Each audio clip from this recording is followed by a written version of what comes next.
I can grab my water.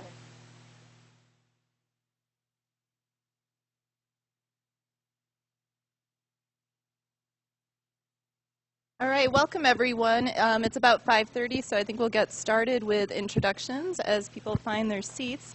So welcome to tonight's panel discussion on social determinants and regional health disparities.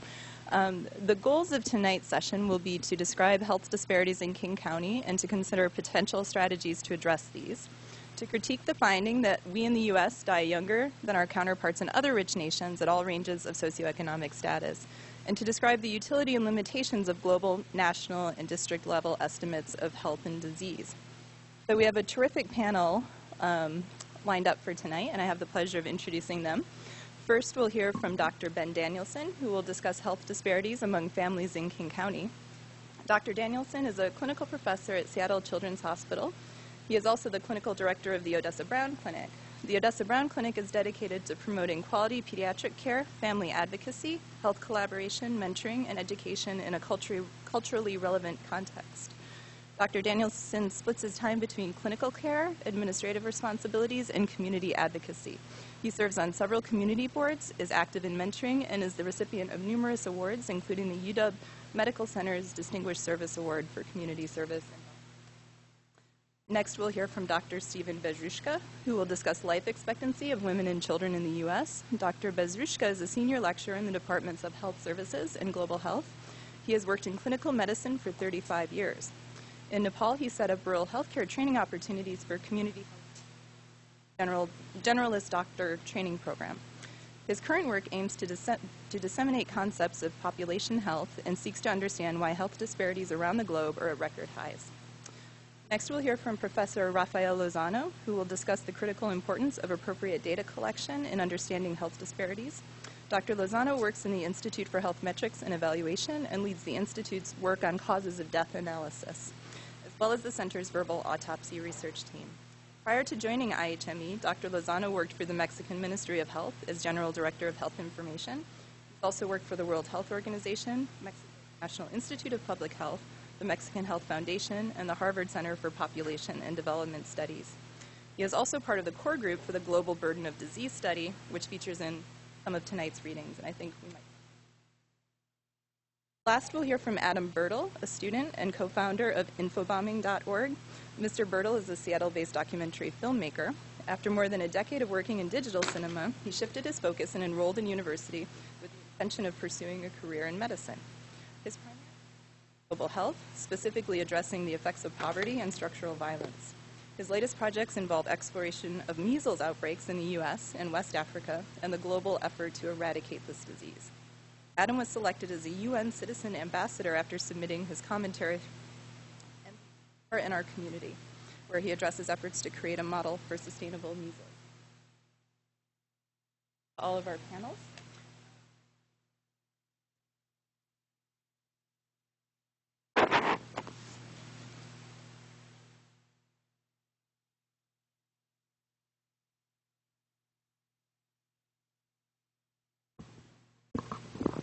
Good evening, and thanks very much for giving me a chance to come here. I see a few familiar faces and a lot of people I haven't met before, and I'm just really honored to be a part of a discussion like this, and I'm really looking forward to hearing other people speak.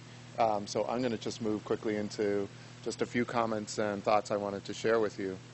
I wanted to talk to you about the coolest place in the world, the clinic I work in the central area. It's called the Odessa Brown Clinic, and like just about every wonderful, productive, sustaining, and enduring icon or element in a community, it's named after a woman, and it's built on the shoulders of amazing, strong women who established healthcare and an idea of healthcare with quality and dignity at a time that that was just not even conceived of for low-income and communities of color.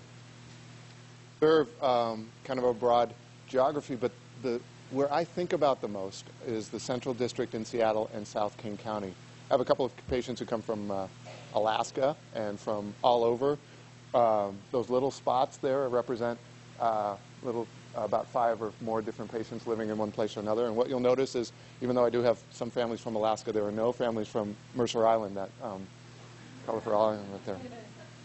We serve mostly low-income families. Almost half are African American. A lot of our growing population are recent immigrant families, Spanish-speaking families. We work a lot with the foster care system and the system of kids. The map of patients that we see, the families we work with, kind of overlies the map of poverty for King County, where darker blue colors represent deeper pockets of poverty throughout the county. And what we see in our clinic is the kind of data and statistics that you learn about anytime you study health disparities, that for every measure of health outcome, from neonatal mortality to any chronic disease, that the rates of illness and severity of illness are consistently 2, 2.5, 3, and 4 times more intense for the families that we serve. Just numbers. But those numbers are sometimes important, and we see the way that race and socioeconomics interact sometimes as well. We see how something as true as this graph plays itself out in the lives of our families every day, where for important measures of the quality of life and the quality of service to communities, like infant mortality, how it changes among different populations. In this one, I just wanted to take a moment and show you that this is infant mortality for a child born to a mom based on her educational status and based on her racial category. And what's wonderful about the American dream, if there is one, is that as your socioeconomic status improves, infant mortality for your child goes down steadily with each racial population. And what's telling about this little story here is that if you are a postgraduate educated African American woman in this country, if you are Michelle Obama in this country, the risk of your baby dying in the first year of life is higher than for any other race who hasn't finished high school. If I were doing graffiti art, I would get that one out there somehow. South King County. This is South King County, where a child is twice as likely to drop out of high school. This is South King County, where Seattle residents are 4 times more likely to die of diabetes than a Mercer Island resident, where youth of color are 6 times more likely to spend time in a correctional facility, and where life expectancy is 10 years different than it is in neighborhoods just a few miles away. And you know this about Seattle, right? This fascinating thing where Seattle is the 5th least diverse city in the country, according to some recent study. And yet there's a zip code just 1.5 miles down into South King County that is the most diverse zip code in the country. We have this duality of almost insular pockets where people can live in the same or very close to each other and not understand that there are great diversities, great strengths, great different ways of thinking about life and culture, not that far away from each other. But there are also great differences in health outcomes.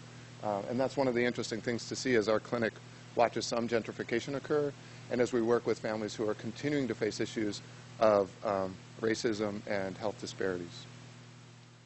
And I look at those charts and graphs, and I have my own stories about what's going on. And then every once in a while, I'm smart enough to listen to the families I work with, and people like this grandmother tell me exactly what's going on. That she's raising kids again, and she's raising kids again who live lives of stress and from crisis to crisis. And they see the health effects already. I didn't think as a pediatrician in training that I would need to learn how to provide prescriptions for hypertension and diseases like that, and yet that's one of the kinds of conditions that folks like us in community clinics like ours have to manage. The families see all kinds of life stressors, from different forms of parenting, sometimes to being in the foster care system, to mental health issues across families, to substance abuse, and that these kinds of challenges are the things that families face, not just 1 at a time, but 2 or 3 or 4 at a time, every single day. And that factors like housing insecurity have these profound effects on the lives of the kids that we serve. The uncertainty about where your kids are going to sleep has a direct impact on how much they actually attend school, how many years behind in grades they get over the course of their school time, how much more likely they are to end up in a hospital, how much more likely they are to have disruptions in their social circles. And we realize a very important truth, and something that I try to teach every time I talk, and something I think I learned more from Dr. Brzezinska than anyone else, but that we are living in an era when we are increasing the gaps between the wealthy and the unwealthy, between the rich and the poor. That we are increasing them at incredible rates compared to 20 and 25 years ago. That we are living a time when wealth inequity is becoming one of the greatest factors contributing to health inequities and differences in well-being across the spectrum of this country. And it's affecting everybody with possibly the exception of the super, super rich. But this kind of wealth inequity can be measured over and over again, and you can see how the greater the gaps in wealth, the greater the gaps in access to resources, the worse the outcomes are for just about any health measure you can look at. This happens to be the UNICEF Index of Child Well-Being, but I could show you many, many others where the U.S. is almost always the most wealth inequity rich environment, and where the health outcomes are the worst for any developed country. And you can hear how this is not a new idea, that this was something that was known for many, many generations, that Martin Luther King, in his acceptance speech from the Nobel Prize in 1964, understood this and said this very clearly. The rich must not ignore the poor. Both rich and poor are tied in a single garment of destiny. All is interrelated. The agony of the poor diminishes the rich, and the salvation of the poor enlarges the rich. The salvation of the poor enlarges the rich. That last sentence is the one I think that is most often forgotten about. I think about what it is about having socioeconomic struggle and challenge in this country and what it does to your body. And I go back to the biochemistry that I learned early on in medical school and the issues of this constant trickle of cortisol, this constant trickle of stress and what it does to you. Stress is a great thing when you really need it, when you need that fight or flight, when you need to make a quick energy decision. It's a wonderful, wonderful thing to have in your body. Every day having a little bit of cortisol drip through your body is an incredibly erosive factor, and it affects every single system from your reproductive to your immune system to your cardiovascular system. That stress has this effect that changes the milieu, the juices that your brain lives in. It changes the way your immune system and your white blood cells function. It changes the way you are able to relate to others, the way you are able to bounce back from stressful situations, and eventually affects your lifespan. And that's why in South King County, the lifespan for somebody is 10 years younger than it is for other parts of King County. But I'm also amazed by this other thing that I see every single day in this incredible clinic I work in. I see families who face all of those challenges and all of those stresses every day, and they walk in tall and proud and happy, and their kids are smiling, and they have this great sense of resilience, this great sense of my child has a positive future, this great sense of I can navigate all of these crises. And I realize that for all of the ways in which we've talked about life stressors and the ways that we've structured our healthcare system, even the ones, the do-gooders in the healthcare system who are trying to help lower income and families affected by health disparities, we create a system that works for us, not a system that builds on the strengths of the smiles on the faces and the tall stance that I see in those kids every day. We think about the right ways to structure the work that we do in our clinic, and we think about some of these successful kind of elements and qualities, from promoting partnership to really moving upstream, to thinking about early investments in people, to being driven by our mission and living it every day, and by reinforcing ideas of cultural celebration. The idea that celebrating culture is in itself a health intervention, that's something that's really important to us. The idea that having a sense of humility as you deliver a service is something that's incredibly important to the way that service is delivered. And the idea that trust is perhaps the most important resource that we have in our clinic, and that we would not want to risk losing that trust for anything in the world, because once lost, it is so hard to build back. You think about the things that we do that have nothing to do with stethoscopes or dental chairs or prescription pads, and you find that those are the things that are actually making a difference in families' lives. Think about all of these things that allow us opportunities to interact with families and support them in ways that they need when they need it. One example I just wanted to mention very quickly is a medical-legal partnership, which is one of the favorite things I think all of us in the clinic have been able to do. The idea of bringing uncommon partners together and to be able to problem solve with a family. Picture a child with asthma who's living in Section 8 housing, who's being exposed continuously to poor air quality, but a mother who has to make a decision between perhaps if I complain, I'm now homeless with a child with asthma. If I keep quiet, I am now living with a child with asthma who's going to the hospital many, many times a year. Bringing a lawyer, a legal representation into that setting, having the idea of health and well-being be a focus for legal intervention, having a partnership that strengthens both ends, because I used to be the worst, corniest letter writer to landlords and power companies ever. I used to say things like, please don't do it, you don't know, this is a wonderful family, they're really cute. And I didn't learn the basics of writing a really good and important letter. The resources that you can do when you partner with people that you might not have professionally partnered with in the past is just an intriguing way to change the game in delivery of care and make some differences in the health disparities that we see every day. And I was intrigued to see that a couple of years ago that the New Yorker actually had a story about what they call the poverty clinic, which I will say is the dumbest name for a good thing ever. But the idea is incredibly rich, and it contains so many of the elements that I found very familiar, that I found very relevant, and I found very inspiring for the kind of work that we do in our clinic every day. And I would just refer you to reading that story because I found it intriguing, except for the name. And when I listen to families and I try to unpack that idea of resilience and strength, it's amazing to hear what these families are able to do. I would put it to you that nobody in this room would survive a week living the kinds of challenges that the families I work with face. Nobody. Not me, for sure. And what they're doing is something incredible. And I identify the problems and the challenges they face almost every day, and I don't do justice to their navigating skills, their ability to have a plan A, B, C, and D. And let me tell you, we start to think about that a little bit more in our clinic.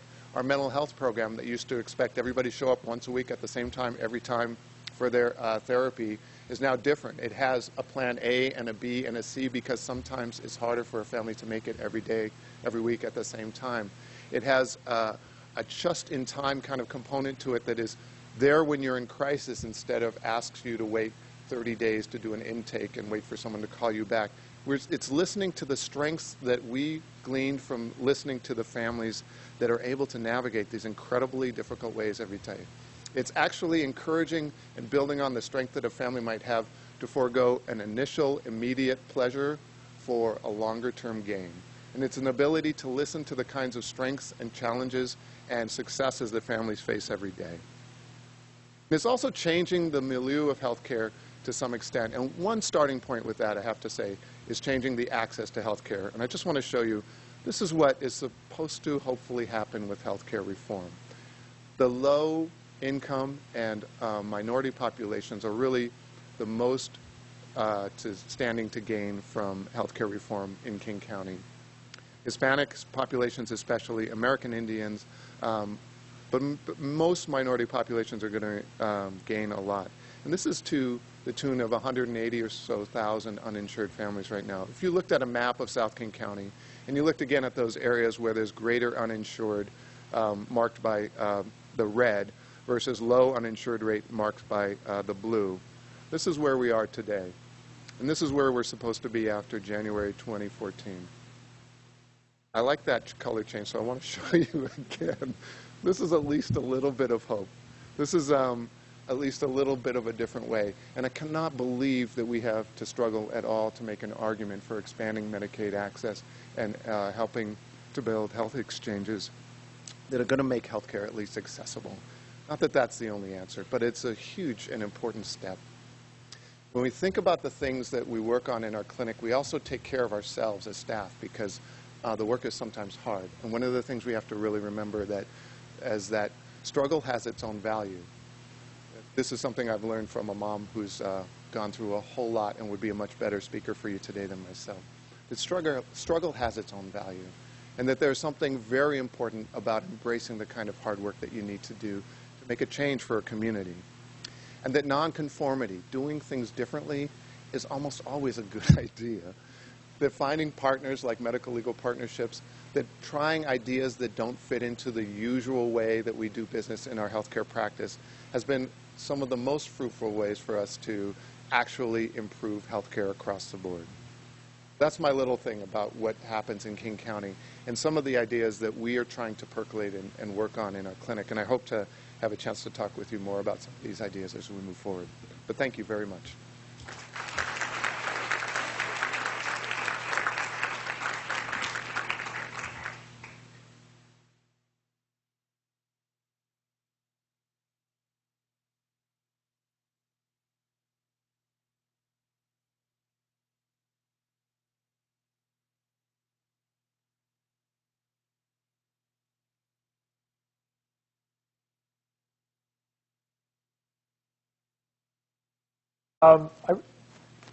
It's hard to follow on to Ben because I used to practice medicine, but I no longer do clinical work, and so I don't get the stories. But I have learned an incredible amount from him, and I just want to operate. No, I'm trying to keep it off. And I just want to operationalize one thing that I learned from him. I want everybody in this room to blow out as much air as they can, then take a really deep breath and blow it out as fast as you can. Are you ready? Okay. Who's going to blow? That's called the forced expiratory volume 1 second, FEV1. If you blow it into a monitor and see how much air you blow out in 1 second. Who's going to blow out more air in 1 second? A rich person or a poor person? Rich. And that's found everywhere you look at it, all around the world. Always rich people have healthier lungs than poorer people. Why do you think that is? Air quality. So the study is controlled for whether you live near a polluting agency, whether you smoke or not, whether you're exposed to a smoker. What else might it be? Quality of health care. You find it where there's universal health care, you find it where there isn't.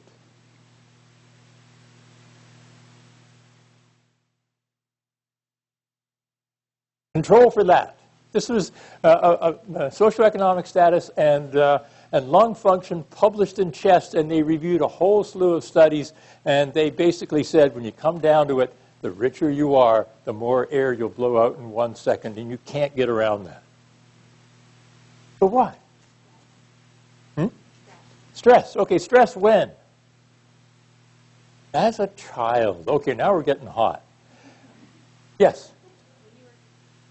When you're in the womb, most likely. Now, I say I think because, the first 1,000 days, as we go from the erection to the resurrection, it's the first 1,000 days after conception when roughly half of our health as adults is programmed. And if the programming is good, you will have healthy lungs. We can already demonstrate the lung function decrements in little kids, kids with asthma, everything else. The lower you are down on the socioeconomic ladder, the worse your health will be because you are already programmed to have different biology, different organ systems than if you're a richer person. That happens all around the world. It's something you can hang your hat on. This was about women and children. I want to ask, how is the United States doing? So I want to give you a little quiz. Suppose you're a 15-year-old girl. What are your chances of being alive at age 60? In the United States, a 15-year-old American girl versus a 15-year-old Sri Lankan girl. Which girl do you think has a better chance of being alive at age 60 if she's 15? The Sri Lankan girl? Oh, a lot of hands went up. The American girl. Not everybody raised their hands. Okay, I can expect. So here are the data produced by Dr. Lozano's group, the Institute for Health Metrics and Evaluation. My students draw this. So this happens to be the probability of dying if you're 15 before reaching age 60. And this is from 1970 to 2010. Sri Lanka's up here in 1970, about a 30%, 25% greater chance of dying in that age interval. But look, the curves cross around 2001, and now the Sri Lankan girl has the health advantage. So for some mortality indicators, our health status as a nation ranks with poor countries. Anybody from Sri Lanka or have been there? Any thoughts on why this might be true?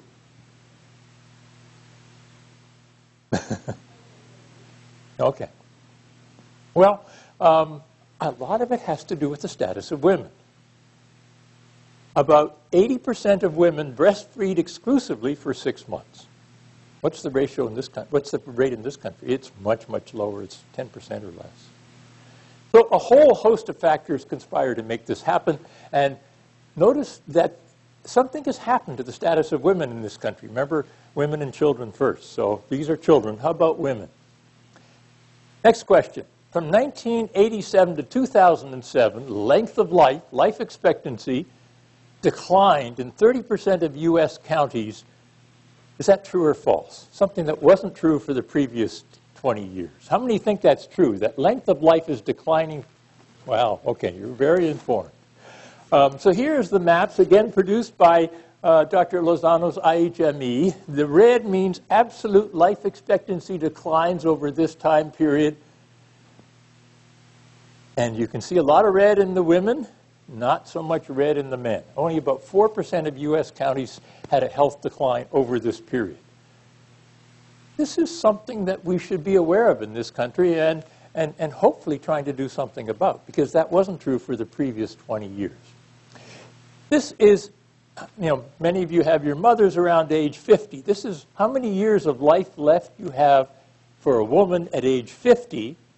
And just to make it simple, just a few countries, United States, Japan, France, Spain, Australia, and Italy, from 1955 to 2007. And back in 1955, U.S. women had the most years of life to look forward to of these 6 countries. Notice I put the green in there. Everybody's getting better. Japanese women had the fewest years of life to look forward to at age 50.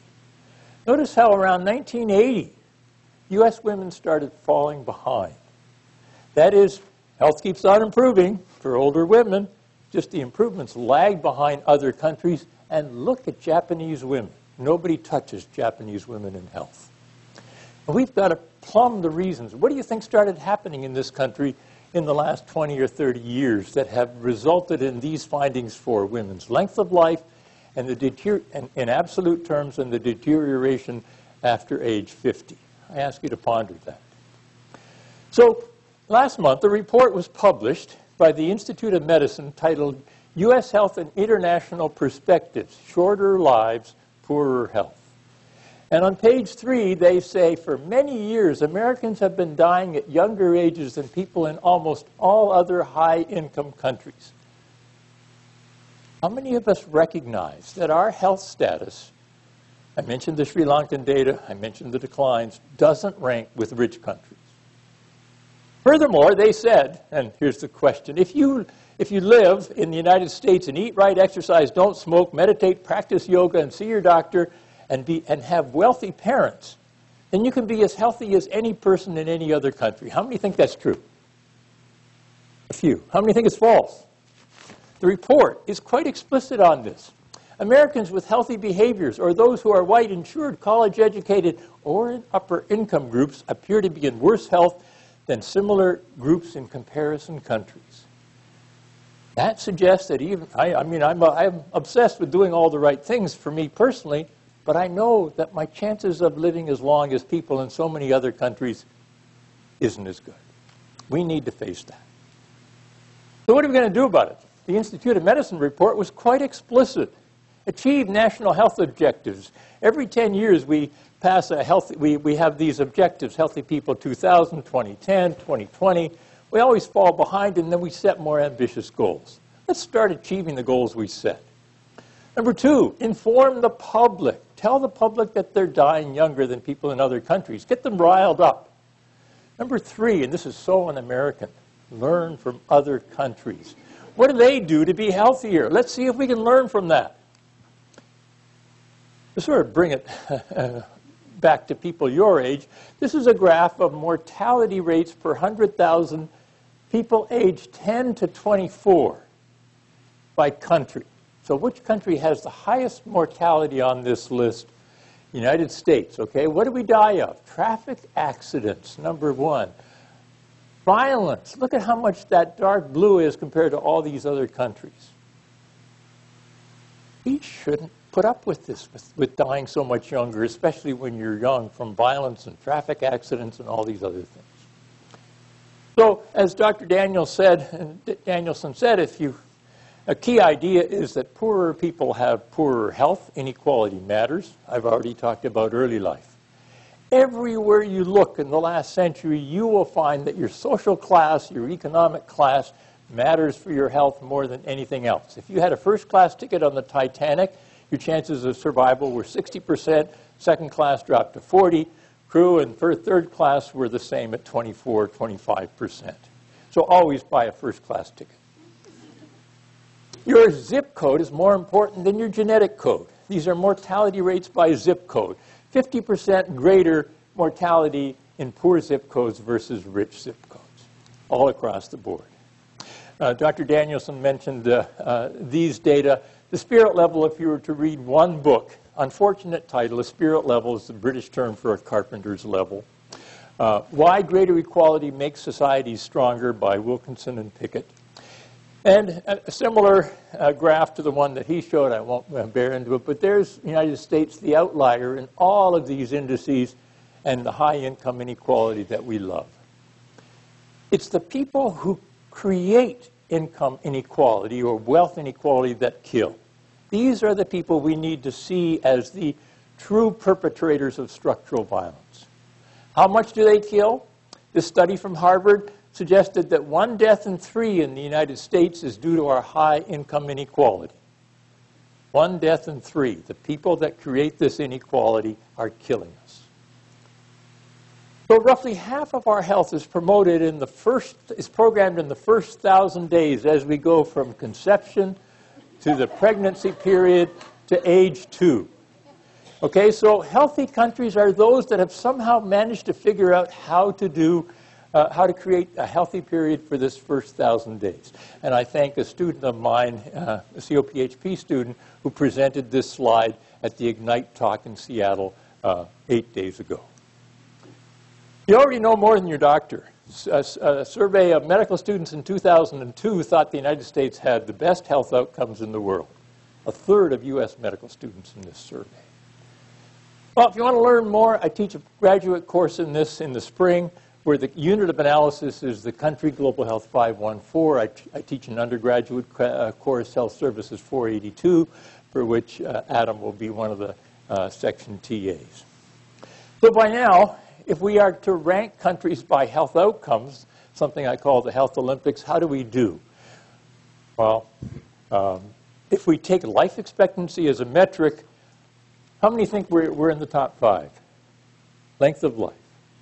6 to 10, 11 to 15, 16 to 20, 21 to 25, 26 to 30, below 30. You raise your hands for below 30 are right. This is the United Nations Human Development Report, life expectancy rankings. There's United States at 35th. This is just using the UN countries. If you go to the Central Intelligence Agency World Rankings website and put in life expectancy, we're 51st.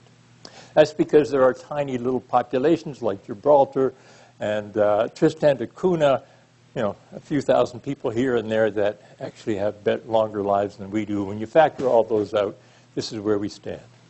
So the sky is falling. Chicken Little is right. And what are we going to do about it? Well, hopefully we'll have a discussion on that.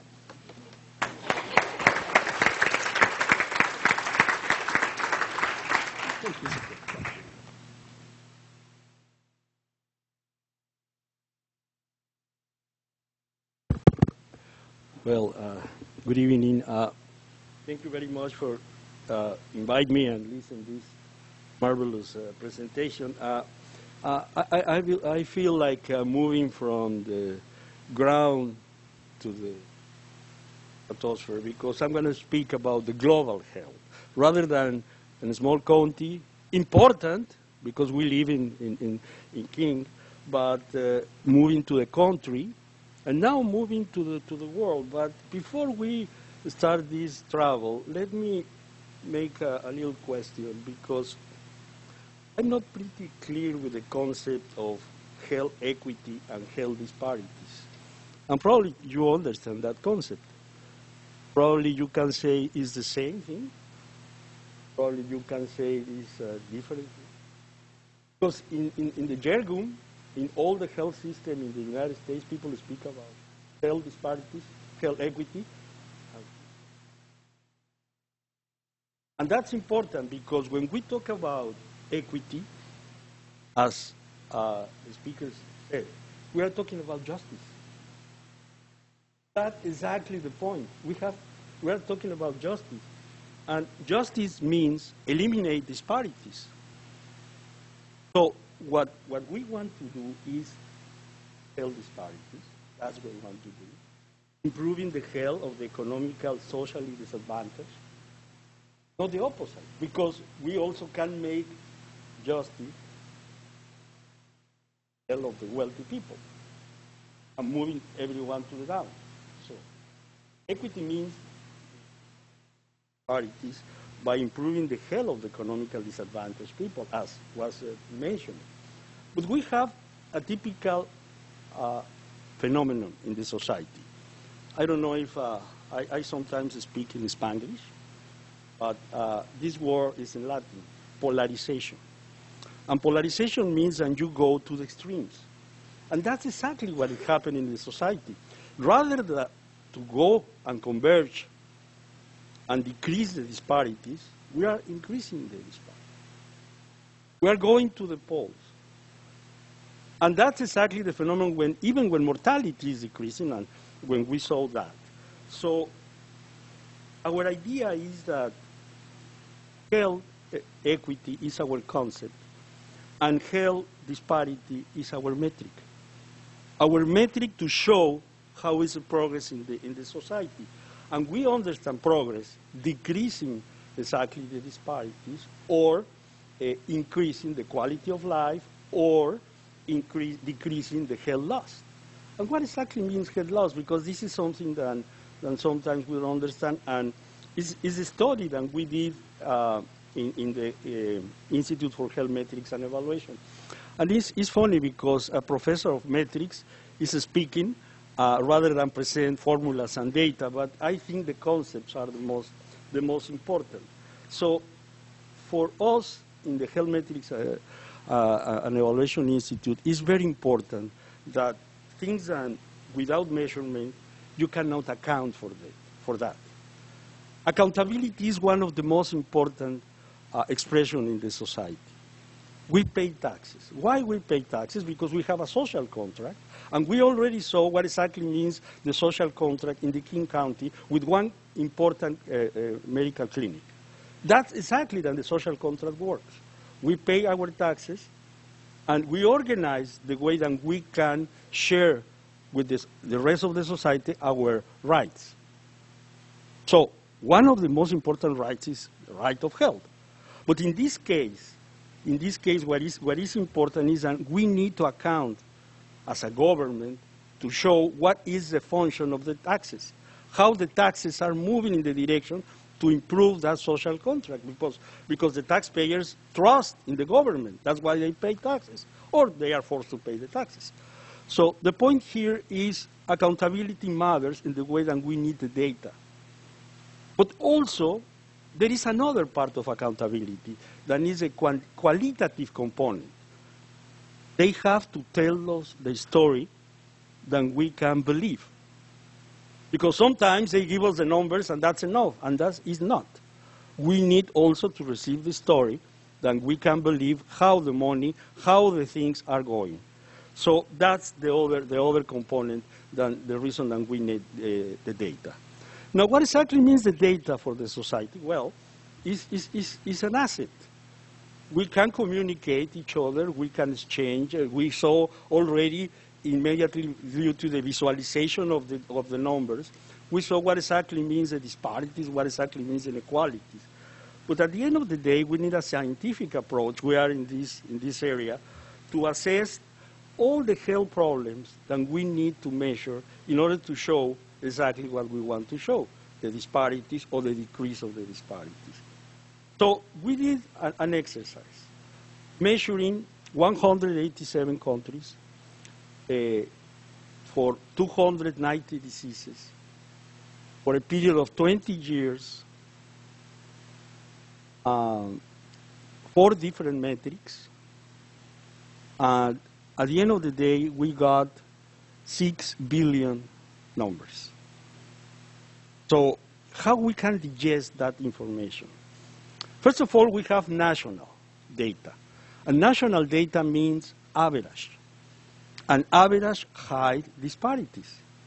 We need to go to the county level in order to see, and even in the county, we need to go to the zip code to understand what is happening inside. So when we see country data and we compare Cuba with US, we are just comparing the rich country with poor health and the poor country with good health. So that's a paradox. But it's not because money only means health. It's more than that. So here the point is that the idea to put the national as an average is one way to hide the disparities. In the United States, we have probably all the disparities of the world. We have the healthy people in the world, and probably we have a life expectancy similar to countries in Africa. So to accomplish my presentation, I want to share with you a little bit of data. But rather than show a story, we can build the story together. And that's exactly the way that visualization now works.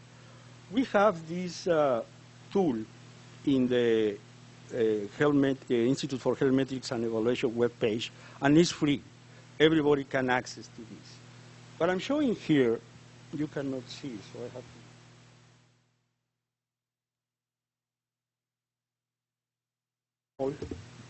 Well, I need to have a little bit of room. You can see here that I have the region, and we have 21 regions here. And if I can now the age. Before we were talking about the mortality rate before 1 year, early neonate, etc. So the most risk component of life is the beginning of life. That's what happened all this. Let me move and compare the regions. And it's important because when you want to understand what is happening in one society, you need to compare in 3 different ways. With yourself across time, with your peers, it is other countries and the same situation, OECD countries for the US, for example, and you have to compare yourself according with the place that you should be. And that's probably the most tough comparison. Because when you say, okay, we are a country or we are a state with a high level income, what is the place that we should be? We are a country with high level of education, where is the place that we should be? And that's exactly what we have to start watching. So disparities here, I have the whole mortality, deaths per 100,000 for males across the world. And you can see that the disparities between Africa and the rest of the world. In the left side, we have the rich areas of the world. High income Asia Pacific, where Japan is, Western Europe, Australasia, high income North America, Canada and US only. We have Latin America in between. And finally, we have Africa. Parity between high income countries like the group of Japan and Africa is twice, as we mentioned before. But we can select one cause. We can go to maternal disorders.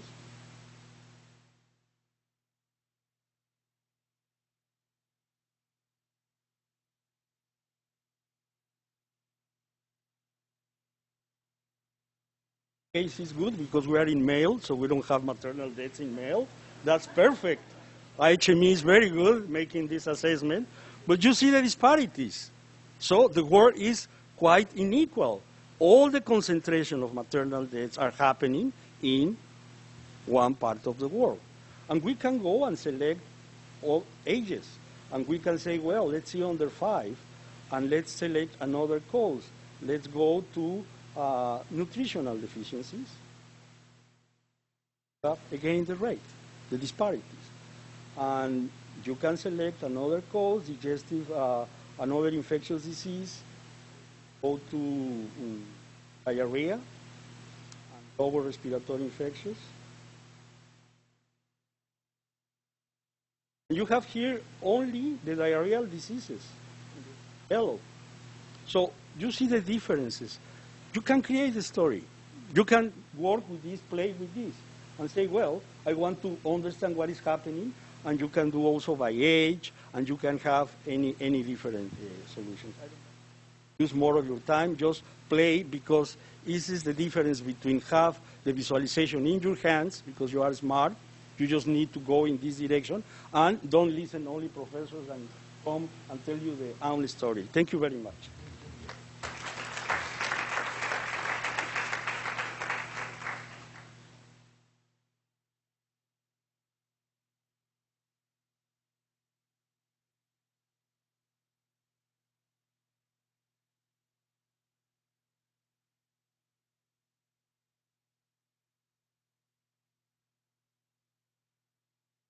I make these sort of informational, I call them info bombs, but they're just like doing that for about a year.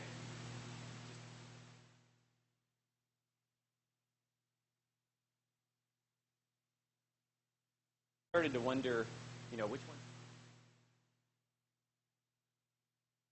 Last year I started making trivia bombs, where instead of I don't want to get the phrasing wrong, so let me read it to you. America has more men of color in its prisons.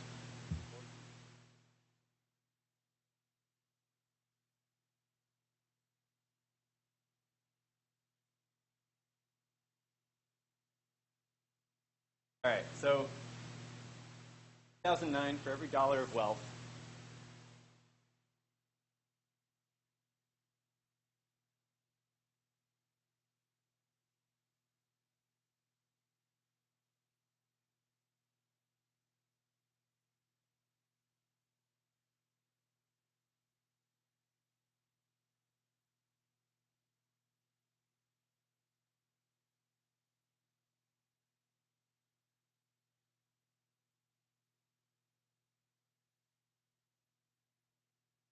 wealth, not income, right? So, black person, you make $60,000 a year, but you don't own a house.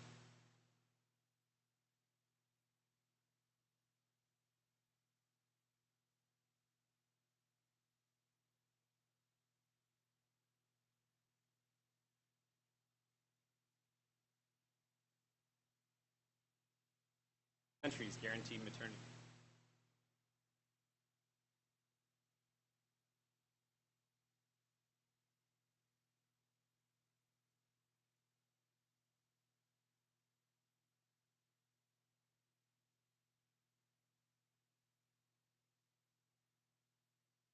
Papua New Guinea.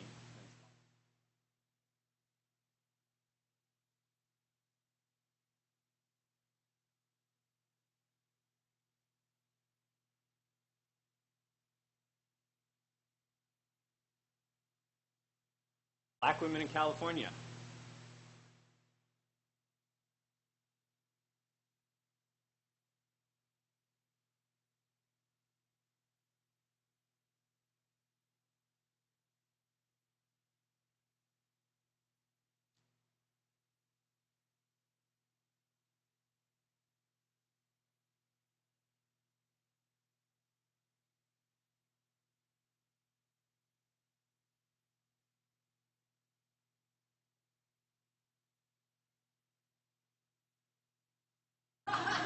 Thanks, guys.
high one is healthcare.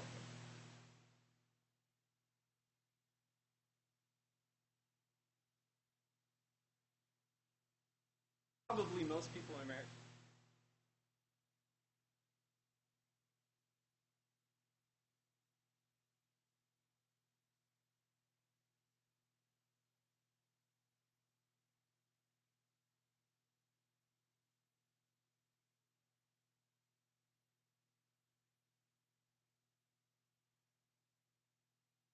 Stop with the trivia for it. So there are basically 2 points that I kind of wanted to make.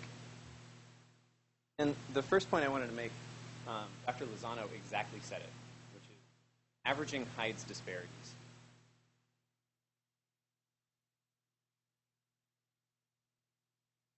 I thought I had a sense before I went there. Understood indicators and data and infant mortality and child mortality per capita. And they looked very similar on paper. And what I actually saw after living in Ghana, I was in one portion of Ghana most of the time. Not only is U.S. health not so great,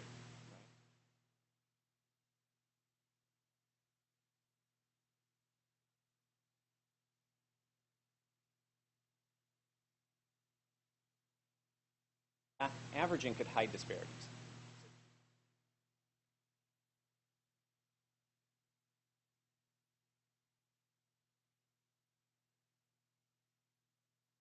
On there, so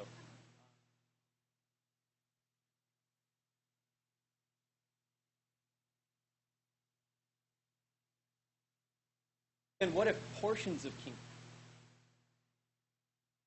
Iceland only has a few?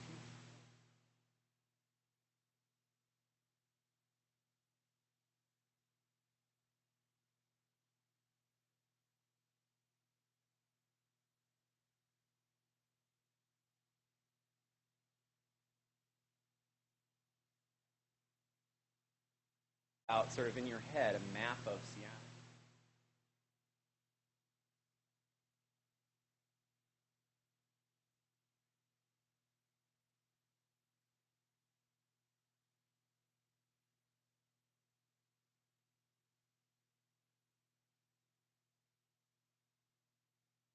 Western sort of Mediterranean.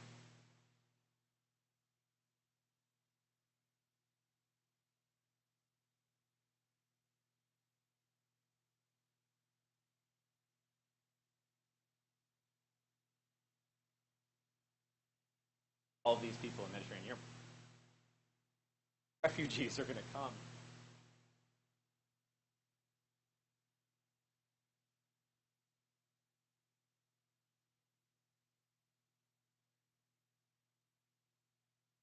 I'm not trying to disparage any other countries. I'm trying to average, and you say, "Oh, King County is doing great."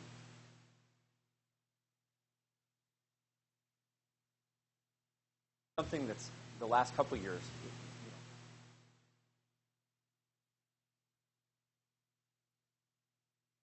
Like I thought I had this revolutionary idea and I'd invented a whole new indicator. And it turns out there are actually a lot of indicators. They're complicated and kind of. So the one other sort of point I wanted to make is that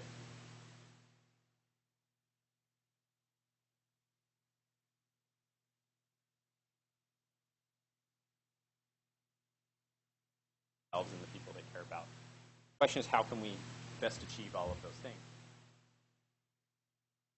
Questions get really sidetracked into these sort of polar issues. And so what I'm trying to do with info bombing and activist stuff is conversation where we can discuss topics that we really agree about. Gun control, for instance, should we ban it?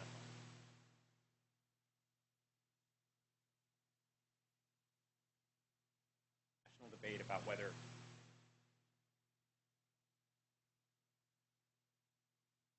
holes in stocks and pistol grips, whether those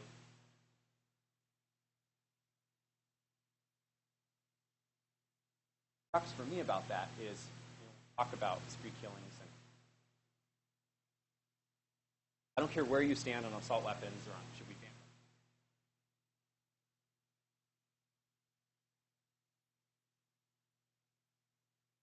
anyone who says, yeah, we should have more infant mortality. That works out to, what our infant mortality works out to is about 65 children every single day.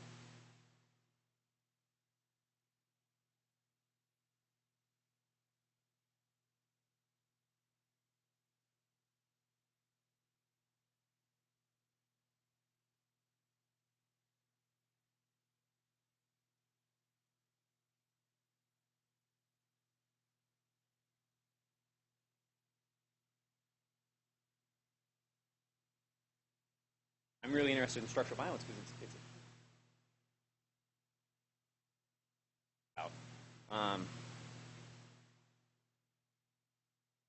important to, I think, talk about these shared values we have, like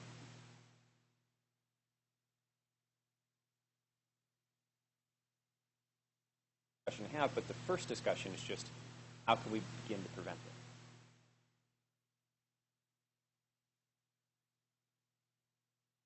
Last little sort of thing I want to bring up that I noticed in Dr. Danielson's slides when 2002 infant mortality data.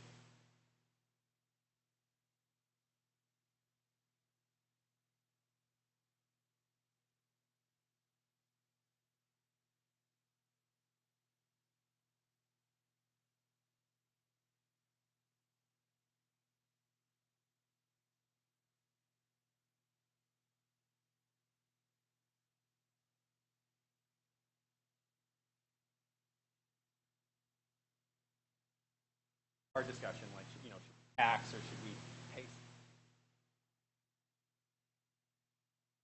I've been having to some extent, but the how do we care for each other is a question we really, I feel like, don't.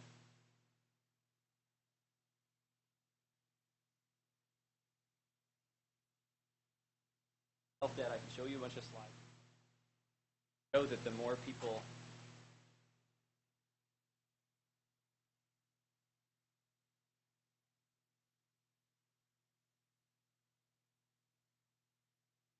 not because Hispanics are richer, which they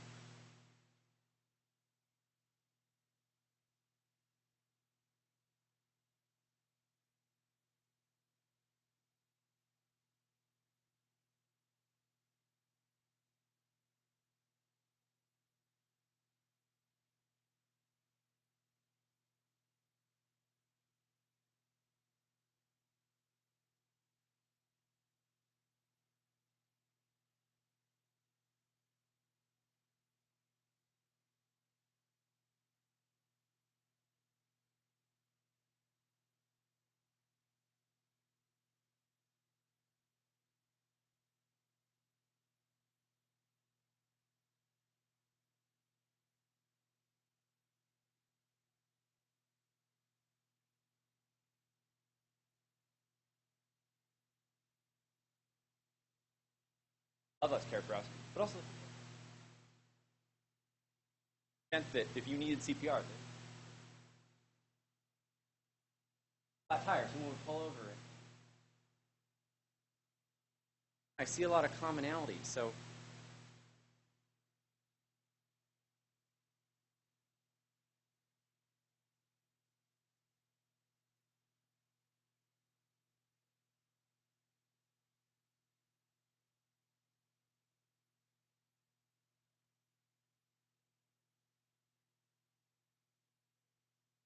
I'd be the first person.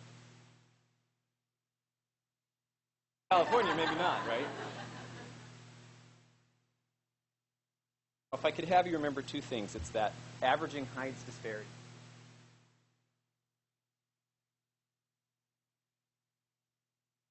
Probably, no matter what your political ideology, it doesn't wish harm on other people, right? The question is, how can we find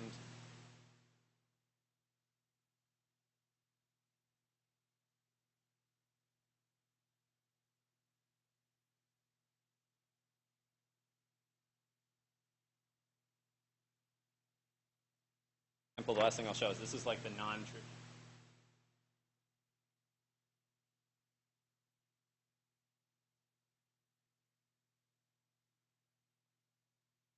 The other thing I do is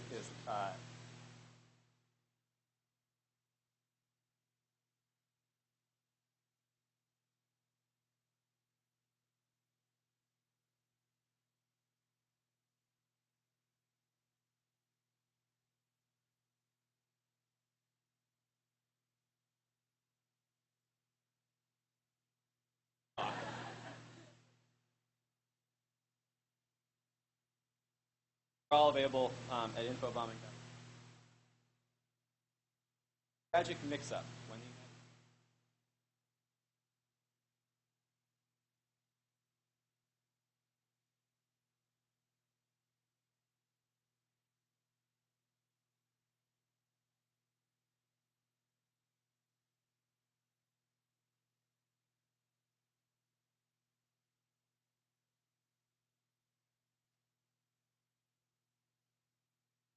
True or false?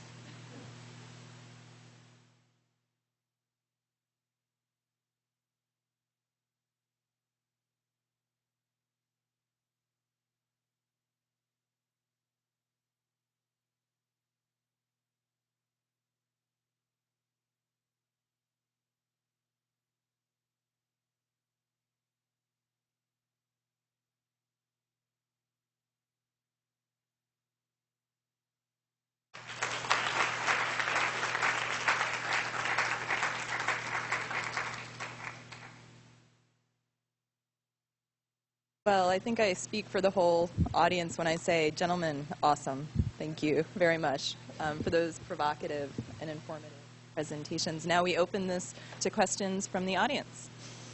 I'll start.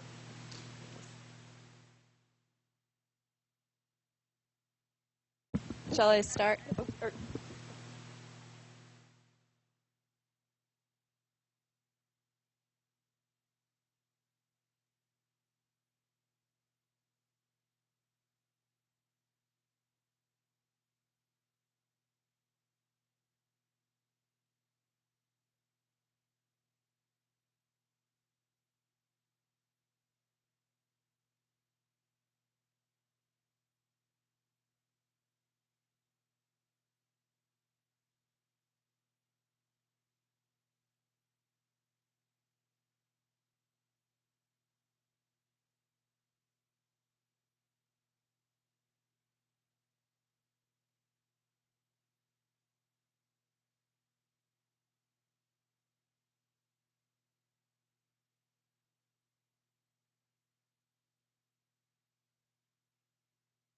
I have a question. So a common theme through all of your talks, which is very apparent, is that one of the biggest determinants of poor health for a country or region is disparity in wealth.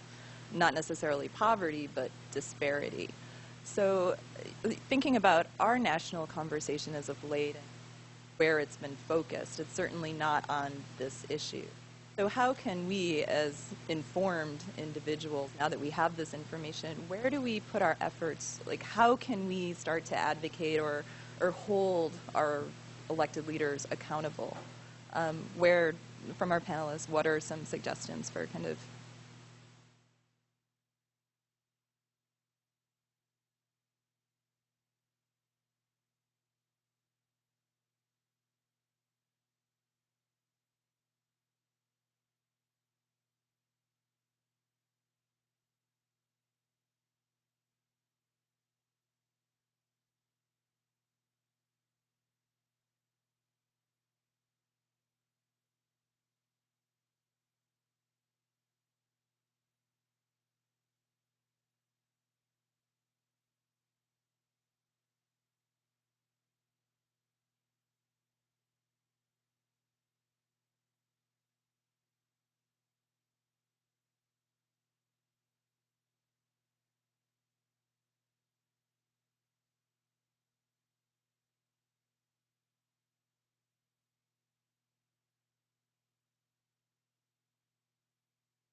Yeah.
Thank you for sharing that. And I think, I think all of us have witnessed, I actually live in 98118, which I think is the zip code that's the super diverse one.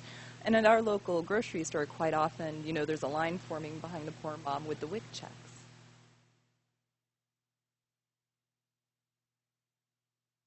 Close the whole line down, and you see and the stigma put upon her, and you think, how is this really helping her? Like, why can't we make this system increase dignity and allow people to, work within the system in a way that empowers them instead of continues to beat them down? So I think that's a very good point. Back, Brandy?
That was the big change we saw in 1980.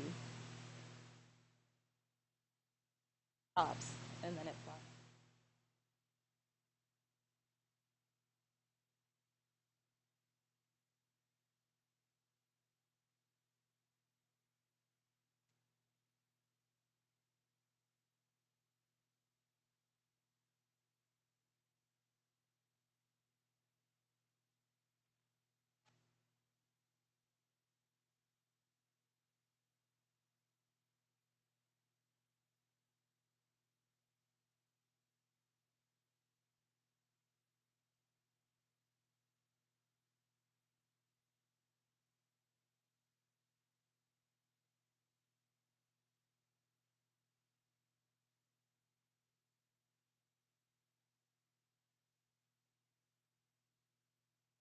I make a comment to that, actually. So I think that,